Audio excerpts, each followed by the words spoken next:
ጤና ይስጥልን እንደምን አርፍዳችኋል የፖድካስቱ ቤተሰቦች። የክረምት የተጫዋቾች የዝውውር መስኮት ብዙ ክለቦችን እጅግ በጣም ቢዚ እንደሚያደርጋቸው ስራ ላይ እንደሚሆኑ ግልጽ ነው። በተለይ የቡድን ግንባታቸው እየዘገየባቸውና የቡድን ግንባታ ችግሮቻቸውን ለመቅረፍ ይህኛውን የክረምት የዝውውር መስኮት መጠቀም እንደሚፈልጉ ቡድኖች ከፍተኛ የሆነ ጥረቶች እንደሚያደርጉ በጥረቶቻቸው አዳዲስ ተጫዋቾችን የማምጣት ፍላጎታቸው እንደሚያድጉ ግልጽ ነው። ከነኚህ ቡድኖች መካከል የእንግሊዙ ማንቸስተር ዩናይትድ ይገኝበታል። ማንቸስተር ዩናይትድ ማቲያስ ኩኛን አስፈርሟል። ተጫዋቹን የግሉ አድርጓል። ተጫዋቹ ለማንቸስተር ዩናይትድ ከፈረመ በኋላ ሌሎች የሚከተሉ በተለይም ደግሞ የቡድን እንቅስቃሴው ላይ ከነበረው ችግር አንጻር የቡድን እንቅስቃሴውን ክፍተት ከሚያስተካክሉ ተጫዋቾች ውስጥ እነማን ሊከተሉ ይችላሉ፣ ዩናይትድ ሊመጡ ይችላሉ የሚለው ሌላ ጥያቄ ነበረ። በተለይ ዩናይትድ ማምጣት የሚፈልጋቸው ተጫዋቾች ሊጉን የለመዱ ናቸው ወይስ ደግሞ ከሊጉ ውጭ ያሉ ተጫዋቾችን ነው ማምጣት የሚፈልገው የሚለው እንደ ጥያቄ የሚነሳ ነገር ነው። ሁለተኛውን ማድረግ እንደማይችል ወይም ደግሞ ከሊጉ ውጭ ያሉ ተጫዋቾችን ማምጣት እንደማይፈልግ ማሳያ የሚሆነው ዋነኛው ነገር ዘንድሮ ትኩረቱ የእንግሊዝ ፕሪሚየር ሊግ ይሄኛው የውድድር ዓመት ሲጀምር ትልቅ ትኩረት አድርጎ ዩናይትድ ውድድሩን የሚጀምረው የእንግሊዝ ፕሪሚየር ሊግ ጠንካራ ተፎካካሪ መሆንን ታሳቢ በማድረግ ነው። ስለዚህ በሊጉ ጠንካራ ተፎካካሪ ለመሆን ሊጉን የሚያውቁ ወይም ደግሞ ሊጉን የለመዱ ተጫዋቾችን የማምጣት ፍላጎት እንደሚኖራቸው ግልጽ ነው። ለዚህ ነው ዛሬ ደግሞ ትናንትና ሌሊት ጀምሮ በወጡ መረጃዎች ብራያን ቤሞን ለማምጣት ፍላጎት እንዳላቸው የተመለከት ነው። ይሄ ተጫዋች በቦታው በጣም ስኬታማ የሚባል ሲዝን ያሳለፈ ተጫዋች ነው። በዘንድሮ የውድድር ዓመት ለብሬንፎርድ የሰራቸው ነገሮች ቀላል የሚባሉ አይደሉም። በተለይ ጎሎችን ለማስቆጠር የሚሄድበት አቅሙ ከዛ ውጭ ለጎል መነሻ የሚሆኑ እንቅስቃሴዎችን ሲፈጥር አብዛኞቹ እንቅስቃሴዎቹ ደግሞ በጣም ወሳኝ የሚባሉ ለቡድኑን እንቅስቃሴውን ተሸክመውት መሄድ የሚችሉ የቡድኑ ወሳኝ የሚባሉ ንክኪዎችን የሚያደርግ በተለይም ደግሞ የፋይናል ሰርድ ንክኪዎችን እንደገና ፕሮግሬሲቭ የሚባሉት ወይም ደግሞ የሚያድጉ እንቅስቃሴዎችን አብሮ ቆስቁሶ በመጀመር የተሻለ ስራ ሲሰራ ነበር። ይሄ ካሜሩናዊ ተጫዋች ለማንቸስተር ዩናይትድ አንድ ትልቅ ነገር የሚሰጠው የማንቸስተር ዩናይትድን የመስመር የማጥቃት ጥራትን መጨመር። የመስመር የማጥቃት ጥራትን እንዴት ሊጨምር ይችላል የሚለውን ወደ ኋላ ላይ በደንብ እንመለከተዋለን። በተለይ የአታኪንግ ዊድዝ ላይ ሰፍቶ የሚቆየው ማንቸስተር ዩናይትድ በብዙ እንቅስቃሴ ሲታፈንና ከነዚህ አፈናዎች በኋላ ነፃ ለመውጣት ሲቸገር ተመልክተናል። ስለዚህ ከአፈናዎቹ ቶሎ ወጥቶ ወደ ማጥቃት እንቅስቃሴ ወይም ደግሞ ጌሙን ኒውትራላይዝድ ወደ ማድረግ እንቅስቃሴ እንዲመጣ እንደ ብራያን ቤሞ አይነት ተጫዋቾች እጅጉን በጣም ያስፈልጋሉ። ወደፊት ይሄ ወግቶ በመሮጥ ወይም ደግሞ ዳርቲንግ ራን የሚባለውን በማድረግ በሊጉ ከሶስቱ ምርጥ ተጫዋቾች መካከል አንዱ ነው። እሱ በሚገኝባቸው ጨዋታዎች ውስጥ ለቡድኑ የሚሰጠው አቅም በጣም ከፍተኛ እንደሆነ አሰልጣኙ ቶማስ ፍራንክ ሁሉ ተናግሯል። እንዳውም ትናንትና ሚስተር ኤክስ ወጥቶ ሚስተር ኤክስ እንደሚገባ አንቁጠረው የምንለቀው አመቱን በሙሉ ምርጥ ተጫዋቻችን የነበረውን ብራያን ቤሞን ነው። ስለዚህ ይሄን ተጫዋች የሚተካልን ገንዘብ እንፈልጋለን። ማቆየት ላንችል እንችላለን። አናቆየው። ምክንያቱም ፍላጎት አለ፣ ብዙ ክለቦች ላይ ፍላጎት አለ። ይሄን ፍላጎት ግን እንዲሁ በቀላሉ ገንዘብ አሳልፈን መስጠት አይደለም የምንፈልገው። ለልጁ ወርዝ የሚያደርገው ልጁ የሚገባው ልጁ ያለበትን ደረጃ የሚመጥነውን ክፍያ ሊያገኝ ይገባል የሚል ሐሳብ አንስተዋልና በትክክልም የተጫዋቹ ከቡድኑ ጋር የሚኖረው ቆይታ መጨረሻው እንደደረሰ ግልጽ ነው። አሰልጣኙም የተናገሩት ነገር ያ ስለሆነ ማለት ነው። ነገር ግን ተጫዋቹን ሲለቁ ተጫዋቹ ከቡድን ሲወጣ ግን ወርዝ የሚያደርገው የሚገባውን ገንዘብ ግን ማግኘት አለበት ብለው ያስባሉ አሰልጣኙና ይሄን ተጫዋች ማንቸስተር ዩናይትድ ሊያመጣው ነው። ማንቸስተር ዩናይትድ ይሄን ተጫዋች ሲያመጣ እንዴት ሊጠቀምበት ይችላል የሚለው በጣም ወሳኝ ነገር ነው። ያው ብሪያን ምቤሞ የዚህ የውድድር ዓመቱን እንቅስቃሴ ከተመለከት ነው አብዛኛውን ጊዜ የተጫዋቹ አቅም የተጫዋቹ አጫዋወት በማጥቃት እንቅስቃሴ ውስጥ ለሚገኙ ቡድኖች ወይም ደግሞ ለራሱ ለቡድኑ በጣም ወሳኝ የሚባሉትን ንክኪዎች ያደረገ ወደ መጨረሻው የሜዳ ክፍል በጥራት የሚገባ ተጫዋች ነው። ይሄ ተጫዋች አብዛኛው ሽግግሮቹ የማጥቃት ሽግግሮች ናቸው። ያልተከፈቱ ወይም ደግሞ ለማስከፈት በጣም አስቸጋሪ የሆኑ ቦታዎችን ሁሉ በእንቅስቃሴ የሚያስከፍትበት ጥራቱ በጣም የሚደንቅ ነው። በእሱ ቦታ ላይ በሚገኝባቸው የጨዋታ ቀጠናዎች ላይ አብዛኛው የዓለም እግር ኳስ ተጫዋቾች ውጤታማ ለመሆን ይቸገራሉ። ምክንያቱም የትኩረት አቅጣጫ ውስጥ ስለሚገቡ ማለት ነው። ትኩረት ያፍናቸዋል። ትኩረት እንቅስቃሴያቸውን ወይም ደግሞ የፈለጉትን ነገር ለማድረግ ይገድባቸዋል። ነገር ግን የነኚህ ተጫዋቾች አንዱ ትልቁ ኳሊቲ ምንድነው? እግራቸው ላይ መልስ ያላቸው ተጫዋቾች ናቸው። ኳሱን ድሪብል ያደርጉ በሚሄዱበት ሰዓት ኳሱን ድሪብል አድርገው አልፈው ተጋጣሚን ጫና ውስጥ ከተው ተጋጣሚ ያለበትን አጫዋት ሰብረው ወደ ሌላኛው የሜዳ ክፍል ወይም ደግሞ ወደ አደገኛው ቀጠና ለመግባት ብዙ የሚቸገሩ አይደሉም። በተለይ የባላንስ ሴትአፕ ላይ ለሚቸገሩ ቡድኖች በማጥቃትና በመከላከል እንቅስቃሴዎች ውስጥ ለሚቸገሩ ቡድኖች የብሪያን ምቤሞ አይነት አቅም በጣም ወሳኝ ነው። የሃፍ ስፔስ ስፔሻሊቲ የሚባል ተጫዋች ነው። የግማሹን የሜዳ ክፍል በማጥቃት እንቅስቃሴ በጣም የተዘጋጀ አእምሮ ያለው ከፍተኛ የሆነ ጥራት ያላቸውን ንክኪዎችን ማድረግ የሚችል እነኚህ ንክኪዎቹ ደግሞ ወደ ተጋጣሚ ሜዳ ከገባ በኋላ ተጋጣሚን የእቅድ አልባ ቡድን የሚያደርግ ተጫዋች እንደሆነ ተመልክተናል። የመከላከል ቅርጻቸውን ቡድኖች አብዝተው እንዲሳሳቱ ያው እንደምታውቁት አንዱ የቡድን ትልቁ ጥንካሬ ተብሎ የሚታሰበው ምንድነው? የመከላከል ቅርጽን መጠበቅ ነው።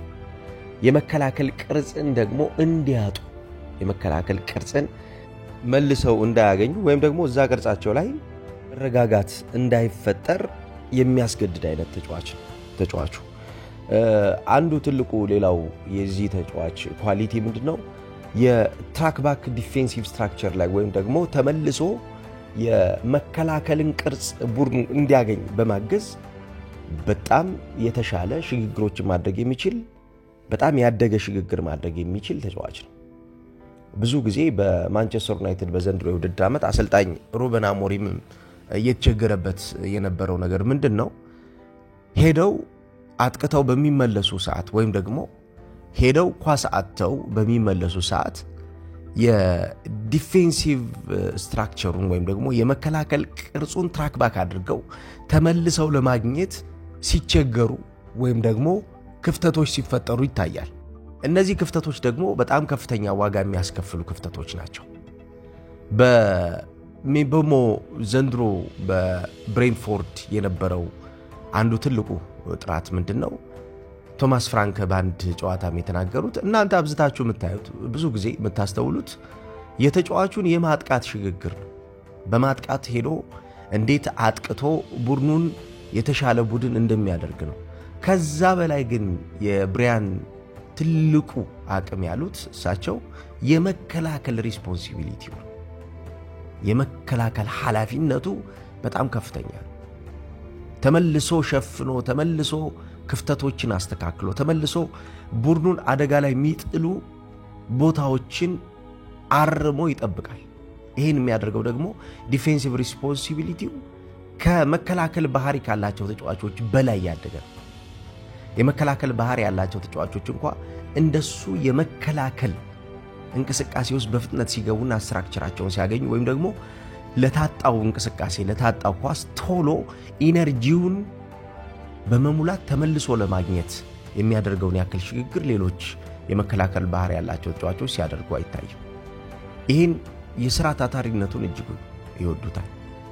አሰልጣኝ ሩበን አሞሪም አንዱ ከመረጠበት የዚህ ተጫዋች ኳሊቲ የሥራ ታታሪነት ባህሪው ተጫዋቹ አብዝቶ የሚሰራቸው ስራዎቹ የቡድኑን እንቅስቃሴ ይበልጥ የሚያሳድጉና ቡድኑ የተሻለ እንዲሆን የሚያደርጉ ናቸው። የቡድን እንቅስቃሴዎች ዲፌንሲቭ ሪስፖንሲቢሊቲ እና አታኪንግ ሪስፖንሲቢሊቲን ባላንስ ማድረግ መቻል ይኖርባቸዋል። የመከላከልና የማጥቃት ኃላፊነቶችን የማይወጡ ተጫዋቾች አብዛኛውን ጊዜ ስላጠቁ የቡድናቸው ትልቁን ስራ ሰርተዋል ማለት አይደለም።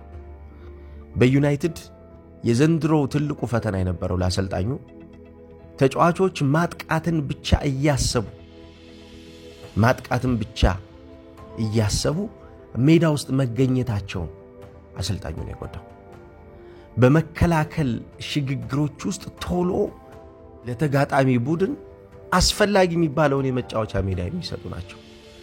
እነኛ አስፈላጊ የሚባሉ ቦታዎችን ቶሎ የመሸፈን ሪስፖንሲቢሊቲ ያላቸው የማጥቃት ባህሪ የተላበሱ ተጫዋቾች በዩናይትድ ውስጥ አብዝተው አልነበሩ። እነ ጋርናቾን ብንወስድ ዘንድሮ ትልቁ ከአሰልጣኝ ሩበን አሞሪም ጋር የነበረው ፈተና ነው። አስፈላጊ የሚባሉትን ቀጠናዎች በቀላሉ ትሰጣለህ ነው ትልቁ ጭቅጭቅ የነበረው።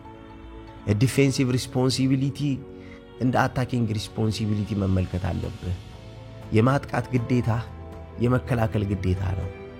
ሁለቱን ነገሮች ማስተካከል ካልቻልክ ወይም ደግሞ ሜዳ ውስጥ ሁለቱን ነገሮች በተመሳሳይ አቅም መረዳት ተግባራዊ ማድረግ ካልቻልክ ሙሉ ተጫዋች ልትሆን አትችልም የሚል አስተያየት ይሰጣል አሰልጣኝ ሩበን አሞሪም። በስፖርቲንግ ሊዝበን በነበረበት ሰዓት ለምሳሌ አንዱ የዮኬሬሽ የሚባለውን ተጫዋች የሚወድበት መነሻው ምንድነው? የተጫዋቹ የዲፌንሲቭ ሪስፖንሲቢሊቲው ከፍተኛ መሆን ነው። ከማጥቃት ይልቁን ያው ልጁ የማጥቃት ባህሪ ያለው ተጫዋች እንደሆነ ይታወቃል። ነገር ግን ከማጥቃት ባህሪ ይልቁን የተጫዋቹ አንዱ ትልቁ ኳሊቲ እሱም የሚወድለት የመከላከል ሪስፖንሲቢሊቲው ነው። በመከላከል ከፍተኛ የሆነ ኢነርጂውን መጠቀም የሚችል ከፍተኛ የሆነ እድገት ያለው የቡድኑን የመከላከል ስራ አጥብቆ የሚሰራ ተጫዋች ነው ይሄ ተጫዋች። ስለዚህ ተጫዋቹ ሁሌም ቢሆን በአሰልጣኙ እጅግ በጣም የሚፈልግ ተጫዋች ነው ማለት ነው። አብዛኞቹን የሜዳ ላይ እንቅስቃሴዎቹን በማጥቃት እንቅስቃሴ ብቻ ቆሞ የሚያሳልፍ አይደለም፣ ተነጥሎ እዛ ውስጥ የሚቆይ አይደለም።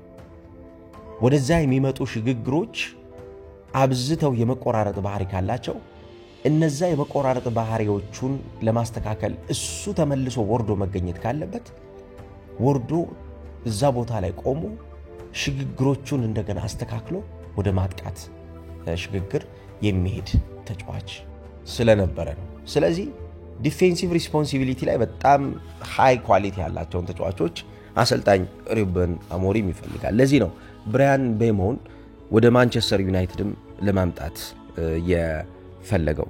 ከዛ ውጭ በማንቸስተር ዩናይትድ ዘንድሮ በእንቅስቃሴ የሪስኪ ፓሶችን ከራስ ሜዳ ላይ በመቀበል ከዛ ውጭ የፓሲንግ አውትሌቶች ወይም ደግሞ የማጥቂያ ሽግግሮችን ቀጠናዎችን በማዘጋጀት በእነዛ የማጥቂያ ሽግግሮችና ቀጠናዎች ውስጥ ደግሞ በፍጥነት ቶሎ በመሄድ እነኚህን የተለያዩ ቀጠናዎች ላይ የሚደረጉ በራስ ሜዳ ላይና ከራስ ሜዳዎች በሚደረጉ ቦታዎች ላይ ሁሉንም ነገር ሄዶ ማድረግ ያለባቸው የሚመረጡ ተጫዋቾች እንደፈለገው ያገኝ አይደለም የነበረው አሰልጣኙ።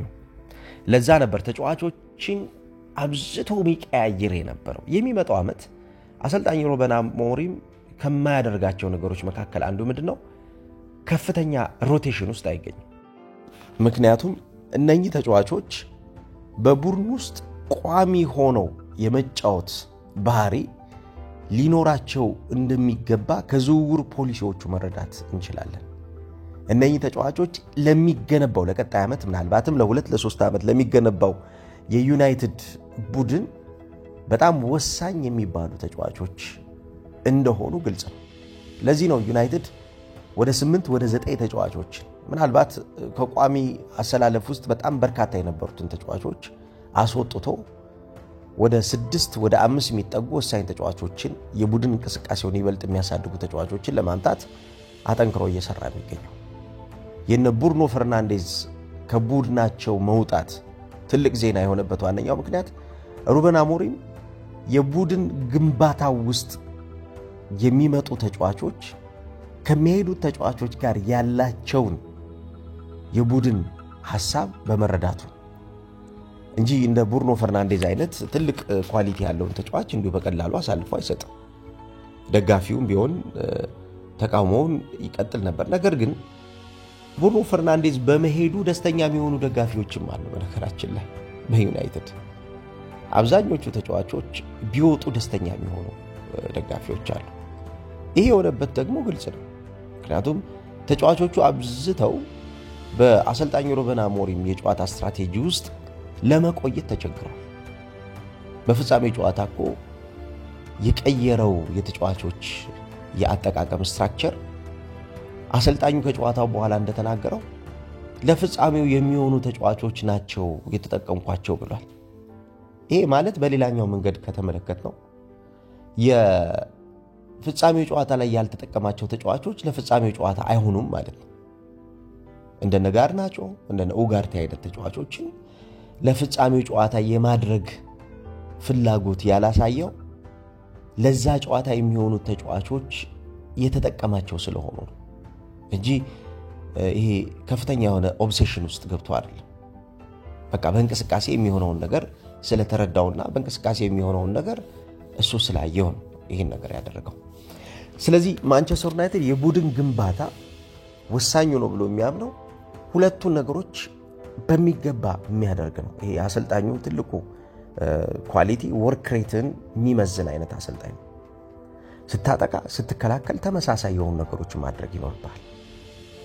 በማጥቃት እንቅስቃሴ ውስጥ ተነጥለ የምታጠቃበት፣ በመከላከል እንቅስቃሴ ውስጥ ደግሞ ዲፌንሲቭ ሪስፖንሲቢሊቲ ዊዝ ዩኒት ማታደርግበት ምንም ምክንያት የለም። የመከላከል እንቅስቃሴን አደረጃጀትን ስትራቴጂን በጋራ ማታደርግ ከሆነ እንደ ቡድን ተጫዋች ልትታይ አትችልም። አሰልጣኝ ሩበን አሞሪም በብዙ ተጫዋቾች ዘንድም ያለው ነገር ይሄ ነው። ይሄን ያውቁታል። ስለዚህ እየሞከሩ ነው፣ እየጣሩ ከዚህ ሐሳብ ጋር ትክክል የሆነ እርምጃ እየተራመዱ ያልነበሩ ተጫዋቾች ነበሩ መጀመሪያ ላይ ልክ እንደ ጋርናቾ አይነት ተጫዋቾች ኋላ ላይ ተግባብተው ቀጥለዋል። እንደምታስታውሱት እኮ ጋርናቾ የጥር ተጫዋቾች የዝውውር መስኮት እኮ ወደ ጣሊያን ሊሄድ ነው የሚል ዜና ነበር። ይሄ ለምንድን ነው የተነሳው? አሰልጣኙ በቡድን ስራ ውስጥ የቡድን ስራ እምነት ከጣለባቸው ተጫዋቾች ዝርዝር ውስጥ ስላልነበሩ እነኚህ ተጫዋቾች ጋርናቾን ጨምሮ የቡድን ስራ እምነት ለአሰልጣኙ በጣም ወሳኝ ነገር ነው። በቡድን ስራ እንቅስቃሴ ይሄ የማይደራደር አይነት አሰልጣኝ ነው። የቡድን እንቅስቃሴን ልታቆየው የምትችለው የጋራ ሐሳብ ሲኖር ነው ብሎ የሚያምን አሰልጣኝ ነው። በጋራ የተሻለ ነገር መስራት ማንችል ከሆነ በጋራ መከላከል ላይ፣ በጋራ ቡድን ግንባታ ላይ፣ በጋራ ማጥቃት ላይ የተሻለ መሆን ማንችል ከሆነ ኢንዲቪጁዋል ብሪሊያንስ ከርስ ነው ብሎ የሚያምን ሰው የግል የተጫዋቾች ብቃት እርግማን ነው ብሎ የሚያምን አሰልጣኝ ነው። ስለዚህ በዚህኛው የማንቸስተር ዩናይትድ ዝውውር እንደ ብራያን ቤሞ አይነት ተጫዋች የሚመጣበት ዋነኛው ምክንያት ያ ነው። ተጫዋቹ በቃ የተሻለ ተጫዋች ስለሆነ የተሻለ ተጫዋችነቱ ደግሞ የቡድን የጋራ ስራ ላይ ያለው አቅም ነው። ይሄን የቡድን የጋራ ስራውን ደግሞ አሳድጎ ወደ ተሻለ የማንቸስተር ዩናይትድ የቡድን ግንባታ ያመጣዋል የሚል እምነት ተፈጥሯል። እናንተ ምን ትላላችሁ? የብራያን ቤሞ ትናንትና ትልቁ ዜና እንግዲህ ተጫዋቹ ወደ ማንቸስተር ዩናይትድ ሊመጣ እንደሚችል ምልክቶች ታይተዋል። እናንተ ምን ትላላችሁ? በየትኛው ቦታ ቢጠቀምበት የተሻለ ነው ብላችሁ ሐሳብ ትሰጣላችሁ? እስኪ ሐሳብ ስጡና ነገ ደግሞ በምንመለስበት ሰዓት ይሄንን የእናንተን ሐሳብ ተመልሰን ለእናንተ የምናደርስ ነው የሚሆነው። በነፃነት ሐሳብ እንድትሰጡ ከወዲሁ ጠይቃችኋለሁ። ጥሩ ጊዜ እንዲሆንላችሁ እመኛለሁ።